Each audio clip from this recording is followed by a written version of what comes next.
ಎಲ್ರಿಗೂ ನಮಸ್ಕಾರ. ನಮ್ಮ ಕಡೆ ಒಂದು ಗಾದೆ ಇದೆ, ಎಮ್ಮಿಗೆ ಬರಿ ಬಂದ್ರೆ ಎಮ್ಮಿಗೆ ಜ್ವರ ಬಂದ್ರೆ ಎತ್ತಿಗೆ ಬರೆ ಹಾಕಿದ್ರಂತೆ. ಈಗ ಸಾಯಂಕಾಲ ಒಂದು ಸುದ್ದಿ ನೋಡಿದೆ. ಮಂಗಳೂರಿನಲ್ಲಿ ಕೋಮು ಗಲಭೆ ನಿಯಂತ್ರಣ ಮಾಡೋದಕ್ಕೋಸ್ಕರ 36 ಜನರಿಗೆ ಗಡಿಪಾರು ಮಾಡಿದ್ದಾರೆ. ಪೊಲೀಸ್ ವರಿಷ್ಠರಿಂದ ಆದೇಶ.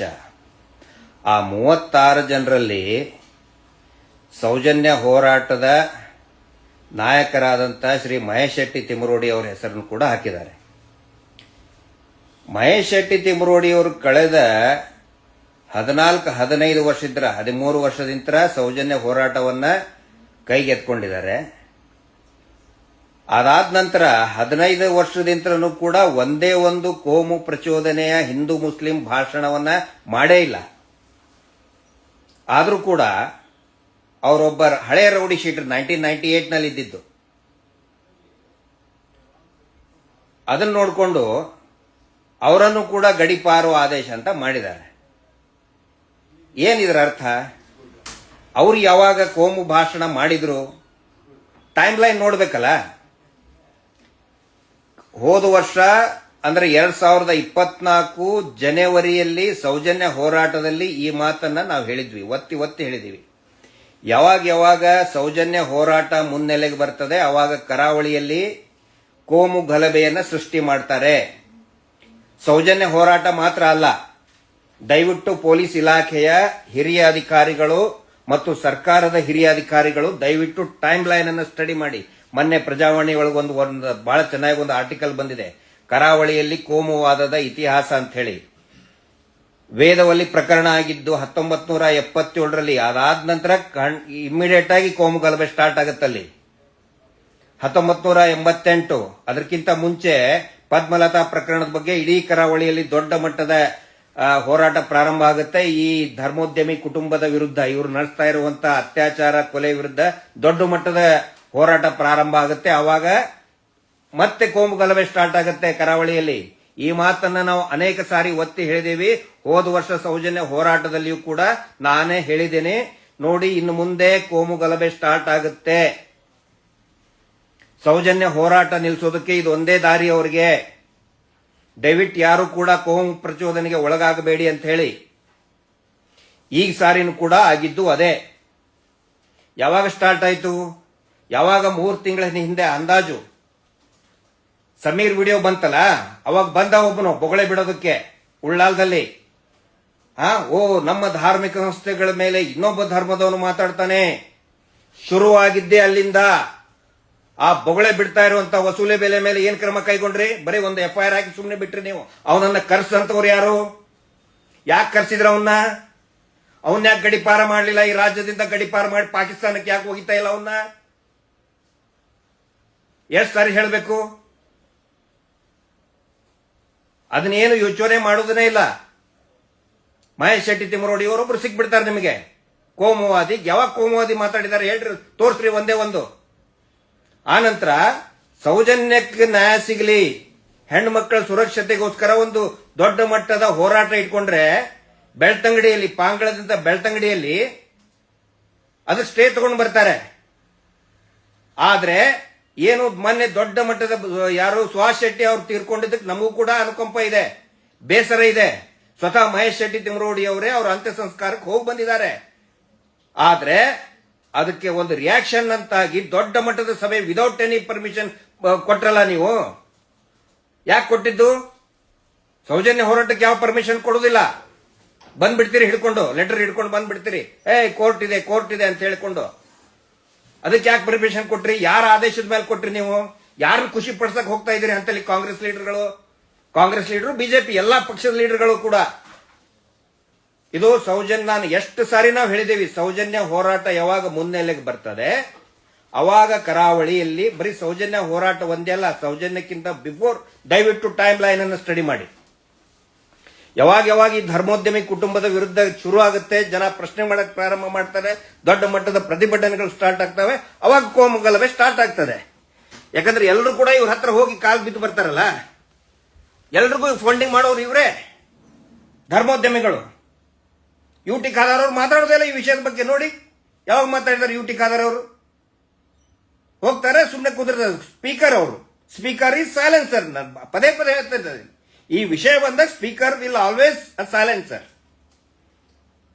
ಮೂಲ ಏನು ಸಮಸ್ಯೆ, ಕ್ಯಾನ್ಸರ್ಗೆ ಏನು ಮೂಲ ಸಮಸ್ಯೆ, ಯಾವ ಗಡ್ಡಿದೆ ಇದೆ ಅದನ್ನು ತೆಗೆದು ಹಾಕಬೇಕು. ಮಹೇಶ್ ಶೆಟ್ಟಿ ತಿಮ್ಮರೋಡಿ ಅವ್ರು ನೋಡಿ, ನೀವು ಟೈಮ್ ಲೈನ್ ತೆಗೆದು ನೋಡಿ. ಹಿಂದೂ ಮುಸ್ಲಿಂ ಪ್ರಚೋದನೆ ಭಾಷಣ ಯಾವಾಗ ಮಾಡಿದ್ರು? ಅವ್ರು ಮಾಡಿಲ್ಲ ಅಂದ್ರೆ ಅವ್ರನ್ನ ಯಾಕೆ ನೀವು ಹಾಕಿದ್ರಿ? ಅವ್ರನ್ನ ಯಾಕೆ ಅವ್ರನ್ನ ಗಡಿಪಾರು ಮಾಡ್ತಾ ಇದ್ದೀರಿ? ಇದರಲ್ಲಿ ಒಂದು ದೊಡ್ಡ ಷಡ್ಯಂತ್ರ ಇದೆ. ಸೌಜನ್ಯ ಹೋರಾಟವನ್ನ ಬಹಳ ಕ್ಲಿಯರ್ ಆಗಿ ಎತ್ತು ಕಾಣ್ತಾ ಇದೆ. ಸೌಜನ್ಯ ಹೋರಾಟ ನಿಲ್ಲಿಸುವುದಕ್ಕೆ ಕರಾವಳಿಯಲ್ಲಿ ಕೋಮು ಗಲಭೆಯನ್ನು ಸೃಷ್ಟಿ ಮಾಡ್ತಾ ಇದ್ದಾರೆ. ಇದೇ ಧರ್ಮೋದ್ಯಮಿಗಳು, ಕೊಲೆಗಡಕ, ಅತ್ಯಾಚಾರಿ ಕುಟುಂಬ ಅದೇ ಕೆಲಸ ಮಾಡ್ತಾನೆ ಬಂದಿದೆ. ಮೂಲತಃ ಕರಾವಳಿ ಹಿಂದೂ ಮುಸ್ಲಿಂ ಇದ್ದಿದ್ದಿಲ್ಲ. ಸ್ಟಡಿ ಮಾಡಿ, ಏನಾದರೂ ಒಂದು ಕ್ರೈಮ್ ಕಂಟಿನ್ಯೂಸ್ ಆಗಿ ದಂಗೆಗಳು ನಡೀತಾವ ಅಂತ ಹೇಳಿದ್ರೆ ಅದರ ಹಿಸ್ಟ್ರಿ ತೆಗಿಬೇಕು, ಟೈಮ್ ಲೈನ್ ತೆಗಿಬೇಕು, ಯಾವಾಗ ಏನೇನಾಗಿದೆ ಅಂತ ಹೇಳಿ. ಯಾವಾಗ ಈ ಕುಟುಂಬದ ವಿರುದ್ಧ ಜನ ಪ್ರತಿಭಟನೆ ಮಾಡ್ತಾರೆ, ಅವಾಗ ಕೋಮು ಗಲಭೆಗಳು, ಅದಾದ ನಂತರ ಕೋಮು ಗಲಭೆಗಳು ಸೃಷ್ಟಿ ಮಾಡಿಬಿಡ್ತಾರೆ. ಇದನ್ನ ಅರ್ಥ ಮಾಡ್ಕೊಳ್ಳದೆ ಹೋದ್ರೆ, ಈ ರೋಗಕ್ಕೆ ಮದ್ದು ಅರಿದೆ ಹೋದ್ರೆ, ನೀವು ರೌಡಿ ಶೀಟರ್ ಸುಖ ಸುಮ್ಮನೆ ಯಾರನ್ನೋ ರೌಡಿ ಶೀಟರ್ ಮಾಡಿ ಆಮೇಲೆ 36 ಜನರಲ್ಲಿ ಯಾರು ಪ್ರಚೋದನೆವಾಗಿ ನೋಡ್ರಿ ಅದನ್ನ. ಅದರಲ್ಲಿ ಎಷ್ಟೋ ಜನ ಇವತ್ತಿನವರೆಗೂ ಮೇ ಬಿ ಒಂದು 10-15 ವರ್ಷದಿಂದ ಮಾತಾಡೇ ಇಲ್ಲ ಅವರು. ಆನಂತರ ನಾನು ಸುಮಾರು ಮಸೀದಿಗಳಲ್ಲಿ ನಾನು ಕೇಳಿದ್ದೀನಿ, ಜಿಹಾದ್ ಕಾಫಿರ್ ಹೈ ಅಂತೇಳಿ, ಕಾಫಿರಿಗೆ ಹೊಡಿರಿ ಕೊಲ್ರಿ ಅಂತೇಳಿ ಮೈಕಲ್ಲಿ ಕಿರಿಸ್ತಾ ಇದ್ದಾರೆ. ಐಡೆಂಟಿಫೈ ಮಾಡಿದ್ರೆ ಪೊಲೀಸ್ ಇಲಾಖೆ ಯಾವತ್ತಾದ್ರೂ ಅವ್ರನ್ನ ಸರ್ ತನ್ ಸೇ ಜುದಾ ಅಂತ ಹೇಳಿ ದೊಡ್ಡ ದೊಡ್ಡ ಪೋಸ್ಟ್ ಮಾಡ್ತಿರ್ತಾರೆ. ಐಡೆಂಟಿಫೈ ಮಾಡಿದ್ರಿ ಅವ್ರನ್ನ ಯಾವತ್ತಾದ್ರೂ ಸರ್ಕಾರ ಐಡೆಂಟಿಫೈ ಮಾಡ್ತು? ಪ್ರವೀಣ್ ನೆಟ್ಟಾರು ಕೊಂದಿದ್ಯಾರು? ಸರ್ ತನ್ ಸೇ ಜುದಾ ಅಂತ ಹೇಳ್ಕೊಂಡು ಇನ್ನೋಸೆಂಟ್ ಪ್ರವೀಣ್ ನೆಟ್ಟಾರ್ ಕೊಂದ್ರು, ಇನ್ನೊಬ್ಬ ರೆಹಮಾನ್ ಕೊಂದು ಹಾಕಿದ್ರು. ಎಲ್ಲರೂ ಇನ್ನೋಸೆಂಟೆ. ಫಾಜಿಲ್ ಕೂಡ ಇನ್ನೋಸೆಂಟೆ, ಪ್ರವೀಣ್ ನೆಟ್ಟಾರು ಕೂಡ ಇನ್ನೋಸೆಂಟೆ. ಅದಕ್ಕಿಂತ ಮುಂಚೆ ಏನು ಕೆಲಸ ಮಾಡಲ್ಲ, ಏನು ಇದನ್ನು ತಗೊಳ್ಳೋದಿಲ್ಲ, ಯಾವ ಆಕ್ಷನ್ ತಗೊಳ್ಳೋದಿಲ್ಲ. ಈಗ ಮಹೇಶ್ ಶೆಟ್ಟಿ ತಿಮ್ಮರೋಡಿ ಅವ್ರನ್ನ ಏನೋ ಗಡಿಪಾರು, ನಾವು ಯಾವ ಕಾರಣಕ್ಕೂ ಇದನ್ನು ತಡ್ಕೊಳ್ಳೋದಿಲ್ಲ. ಇದು ಸೌಜನ್ಯ ಹೋರಾಟವನ್ನು ನಿಲ್ಲಿಸೋದಕ್ಕೆ, ಹಾದಿ ತಪ್ಪಿಸೋದಕ್ಕೆ ಮಾಡ್ತಾ ಇರುವಂತಹ ಕುತಂತ್ರ. ಎಲ್ಲಿಯವರೆಗೆ ಈ ಧರ್ಮೋದ್ಯಮಿಗಳ ಮೇಲೆ ನೀವು ಕ್ರಮ ಕೈಗೊಳ್ಳೋದಿಲ್ಲೋ, ಎಲ್ಲಿಯವರೆಗೆ ಸರ್ಕಾರ ಅವರ ಜೀತದಾಳಾಗಿ ಕೆಲಸ ಮಾಡ್ತದೋ ಅಲ್ಲಿಯವರೆಗೆ ಈ ಕೋಮು ಗಲಭೆಗಳು ಕರ್ನಾಟಕದಲ್ಲಿ ನಿಲ್ಲೋದಿಲ್ಲ, ಕರಾವಳಿಯಲ್ಲಿ ವಿಶೇಷವಾಗಿ ನಿಲ್ಲೋದಿಲ್ಲ.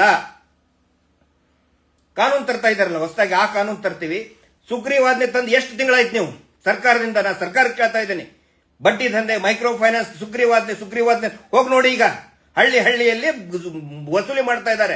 ಪ್ರತಿ ವಾರ ನಿಂತ್ಕೊಂಡು ಇದೇ ಧರ್ಮ SKDRDP ದವ್ರು ಹೋಗಿ ಪ್ರತಿ ಮನೆ ಮುಂದೆ ಬಂದು ಹಿಂಸೆ ಕೊಡ್ತಾ ಇದ್ದಾರೆ.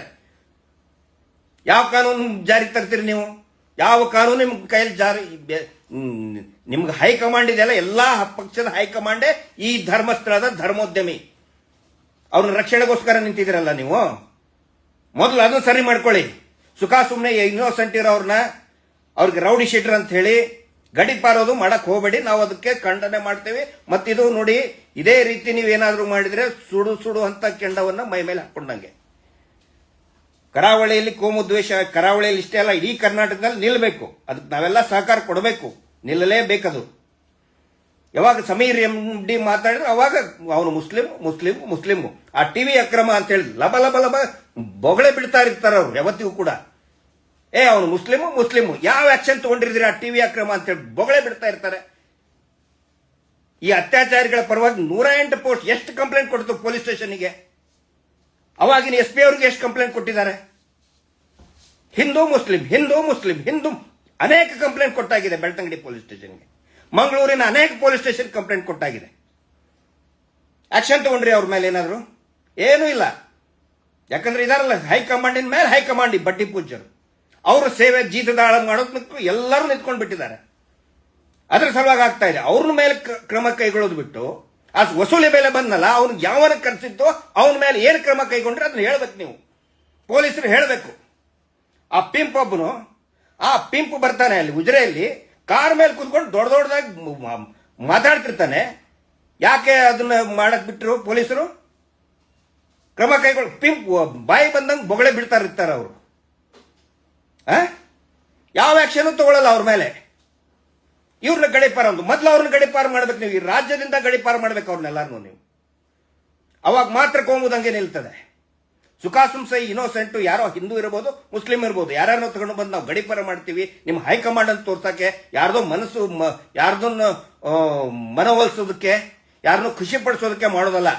ಇದ್ರ ಹಿಂದೆ ಯಾರಿದ್ದಾರೆ, ಯಾರು ರೂವಾರಿ ಇದ್ದಾರೆ, ಮೊದಲು ಅವ್ರನ್ನ ಒದ್ದು ಒಳಗಡೆ ಹಾಕಿ. ಅವಾಗ ಮಾತ್ರ ಕೋಮುದಂಗೆ ನಿಲ್ತದೆ. ದಯವಿಟ್ಟು ಟೈಮ್ ಲೈನ್ ನೋಡಿ. ಯಾವಾಗ ಈ ಫ್ಯಾಮಿಲಿ ವಿರುದ್ಧ ಜನ ಎದ್ದು ನಿಂತ್ಕೊಳ್ತಾರೆ, ಪ್ರಶ್ನೆ ಮಾಡ್ತಾರೆ, ಅವಾಗ ಕರಾವಳಿಯಲ್ಲಿ ಕೋಮುದಂಗೆಗಳು ಆಗ್ತದೆ. ಈ ಧರ್ಮೋದ್ಯಮಿಗಳ ವಿರುದ್ಧ ಯಾವಾಗ ಚಳವಳಿಗಳು ಪ್ರಾರಂಭ ಆಗ್ತದೆ, ಅವಾಗ ಕೋಮುದಂಗೆಗಳನ್ನ ಸೃಷ್ಟಿ ಮಾಡ್ತಾರೆ. ಆ ರೆಹಮಾನ್ ಅನ್ನೋನು ಆ ದೀಪಕನ್ ತಂದೆ ಬ್ಲಡ್ ಕೊಟ್ಟಿದ್ದಾನೆ ರೀ, ಅವನು ಅದಕ್ಕೆ ರಕ್ತ ಕೊಟ್ಟಿದ್ದಾನೆ ಅವನು. ಅದೇ ರೀತಿ ಯಾರು ನಮ್ಮ ಪ್ರವೀಣ್ ನೆಟ್ಟಾರ್ನು ಕೂಡ ಎಷ್ಟೋ ಜನ ಮುಸ್ಲಿಮರಿಗೆ ಹೆಲ್ಪ್ ಮಾಡಿದ್ದಾರೆ, ಭಾವೈಕ್ಯತೆಯಿಂದ ಬದುಕಿದ್ದಾನೆ ಅವನು. ಯಾರು ಅದ್ರ ಬಗ್ಗೆ ಹಿಂದೆ ಏನು ಸ್ಟಡಿ ಮಾಡೋದೇ ಇಲ್ಲ. ಅದಕ್ಕೆ ನಾನು ಹೇಳ್ತಾ ಇದ್ದೇನೆ, ದಯವಿಟ್ಟು ನಾನು ಪೊಲೀಸ್ ಇಲಾಖೆಗೆ ವಿನಂತಿ ಮಾಡ್ಕೊಳ್ತಾ ಇದ್ದೀನಿ, ಸುಮ್ಮನೆ ಪ್ರವೋಕ್ ಮಾಡಬೇಡಿ. ಇದು ಸೌಜನ್ಯ ಹೋರಾಟ ನಿಲ್ಲಿಸೋದಕ್ಕೆ ನಡೆದಂತ ಷಡ್ಯಂತ್ರ. 100 ಸಾರಿ ಹೇಳಿದೇವಿ, ಹಿಂದೆನೂ ಕೂಡ ಹೇಳಿದೀವಿ, ಎಲ್ಲಾ ಭಾಷಣದಲ್ಲಿ ಹೇಳಿದೀವಿ, ಮಾತಿನಲ್ಲಿ ಹೇಳಿದೀವಿ, ಡಿಬೇಟ್ ಅಲ್ಲಿ ಹೇಳಿದೀವಿ. ಯಾರು ನಮ್ಮ ಮಾತು ತಲೆಯಲ್ಲೇ ಹಚ್ಕೊಳ್ಳೋದಿಲ್ಲ. ತಗೊಳ್ರಿ ಅವ್ರ ಮೇಲೆ ಆಕ್ಷನ್. ಆಮೇಲೆ ಈ ಕೋಮುವಾದ ನಿಲ್ತದೆ, ಬಡ್ಡಿ ದಂಧೆ, ಇಡೀ ರಾಜ್ಯ ಶಾಂತಿ ಆಗಬೇಕು ಅಂತ ಹೇಳಿದ್ರೆ ಈ ಕುಟುಂಬದ ಮೇಲೆ ನೀವು ಕ್ರಮ ಕೈಗೊಳ್ಳಲೇಬೇಕು. ಸರ್ಕಾರನ ಯಾವುದೇ ರಾಜಕಾರಣಿ ನಡೆಸ್ತಾ ಇಲ್ಲ, ಪೊಲಿಟಿಕಲ್ ಪಾರ್ಟಿ ನಡೆಸ್ತಾ ಇಲ್ಲ ಈ ರಾಜ್ಯದಲ್ಲಿ. ಈ ಧರ್ಮೋದ್ಯಮಿಯ ಕುಟುಂಬ ನಡೆಸ್ತಾ ಇದೆ. ದೇವರನ್ನ ಮುಂದಿಟ್ಟು ಬ್ಲಾಕ್ ಮೇಲ್ ಮಾಡಿಕೊಂಡು ಅವ್ರು ನಡೆಸ್ತಾ ಇದ್ದಾರೆ. ಅದನ್ನು ನಿಲ್ಲಿಸಿ ಮೊದಲು. ಒಂದು ವೇಳೆ ಏನಾದರೂ ಮಹೇಶ್ ಶೆಟ್ಟಿ ತಿಮರೋಡಿ ಅವ್ರಿಗೆ ಬಲವಂತವಾಗಿ ಗಡಿಪಾರು ಮಾಡಿ ಅವರ ಜೀವಕ್ಕೆ, ಅವರ ಕುಟುಂಬಕ್ಕೆ ಏನಾದರೂ ಅಪಾಯ ಆದರೆ ಪೊಲೀಸ್ ಇಲಾಖೆ ಮತ್ತು ಸರ್ಕಾರ ನೇರ ಕಾರಣ ಆಗುತ್ತೆ, ಅವಾಗ ದಂಗೆ ಆಗುತ್ತೆ. ಈಗಲೇ ಹೇಳ್ತಾ ಇದ್ದೀನಿ ನಾನು, ಅವರ ಜೀವಕ್ಕೆ, ಅವರ ಕುಟುಂಬಕ್ಕೆ ಏನಾದರೂ ತೊಂದರೆ ಆದರೆ ಇಡೀ ರಾಜ್ಯ ಎದ್ದು ಬರ್ತದೆ, ತಿಳ್ಕೊಳ್ಳಿ ನೀವು. ಇಡೀ ರಾಜ್ಯ ಎದ್ದು ನಿಂತ್ಕೊಳ್ತದೆ, ಅವಾಗಿನ ದಂಗೆನೇ ಬೇರೆ ಆಗುತ್ತೆ. ಮಹೇಶ್ ಶೆಟ್ಟಿ ತಿಮರೋಡಿ ಅವ್ರ ಮೇಲೆ ಏನಾದರೂ ಮಾತಾಡಬೇಕಾದ್ರೆ ಎಚ್ಚರಿಕೆ ಇಟ್ಕೊಂಡು ಅವ್ರ ಮೇಲೆ ಕ್ರಮ ಕೈಗೊಳ್ಳಬೇಕಾದ್ರೆ 100 ಸಾರಿ ವಿಚಾರ ಮಾಡಬೇಕಾಗುತ್ತೆ ಅನ್ನೋ ಒಂದು ಮಾತನ್ನ ಹೇಳಿ ಈ ಲೈವ್ ಅನ್ನು ಮುಗಿಸ್ತಾ ಇದ್ದೀನಿ. Justice for Soujanya. ನಮಸ್ತೆ.